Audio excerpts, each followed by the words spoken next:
morning, Ms. Hoffman's class. On this lovely cold morning, we'll be interviewing Peggy Fleming, an inspiring and dedicated role model around the world. Not only did she make an impression by being an incredible ice skater, but she also fought and won the battle against breast cancer. Here she is, one of our own, the legendary Peggy Fleming. Welcome back. How does it feel to be reunited with your old cast? It feels great to be back. ABC took me in after I retired as a competitive ice skater and won the Olympic gold medal. I enjoyed being an ice skater broadcaster here. During the Cold War, television became very important because of the entertainment industry growth. It allowed me to flourish as a woman and pursue my dreams. In the 1960s, women did not play a big role in society.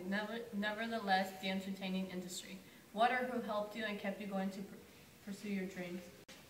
The people that helped me out the most was my family. I grew up in a supportive home environment, so I was able to trust in them for whatever I needed. Having that stable home encouraged me to continue my goal as an ice skater. Yes, I see that my career began when my coach and several other teammates were killed in a terrible plane accident. The accident began my journey to international fame, and my family stayed behind me and supported me. While my father was working several jobs, my mother was making my ice skating outfits. Seeing all of their hard work made me strive for victory to show them how much they meant to me. You won multiple championships, and one of them included the Olympic gold medal that you mentioned earlier. How did you at that instant feel, and what were your thoughts during that victorious moment? It was an out-of-the-world feeling, a sensation that filled my whole body with happiness and love. I felt accomplished, and the medal represented all of the hard work my parents did for me. All the love that I have, not only by my family, but also by my fans. They all cheered for me, and it felt amazing. At one point, I realized that it wasn't just those hundreds of people in the stadium watching, but there were millions of people at home watching my accomplishment. That realization made me feel very proud of myself.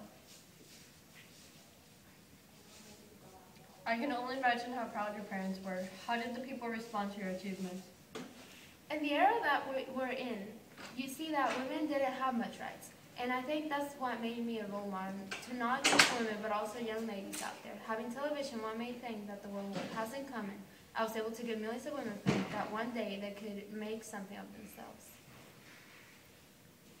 You are an inspirational woman, you truly are. How did the Cold War affect your career?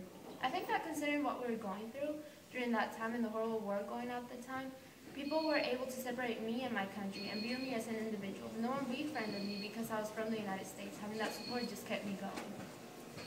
I know that you had a successful life, but not everything has been sunshines and rainbows for you. You were diagnosed with breast cancer in 1998 when you were 50 years old. How did the crisis impact your life? It impacted my life greatly, but not in such a bad way. With the support of my husband, 28 years, and my 2 sons, and the whole skating community, I was able to conquer it. I made my views public, not to get pity, but to give hope with my outspokenness outreach, to help other women in similar situations. I love to think that I was able to fill that emptiness that implies death with the horrible news of breast cancer. In any way, did you think that the era of the Cold War was able to improve your state of mind during that time of struggle? Yes.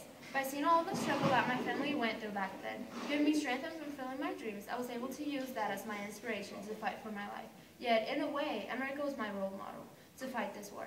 Seeing the past and seeing all the accomplishments gave me more strength to keep fighting. America was my life and my reflection of myself. I wanted to see what was to come firsthand and not in heaven. Thank you, Ms. Peggy Fleming. Unfortunately, we are out of time, but I hope to have you in the show again to expand this conversation. It was my honor to be here. Thank you.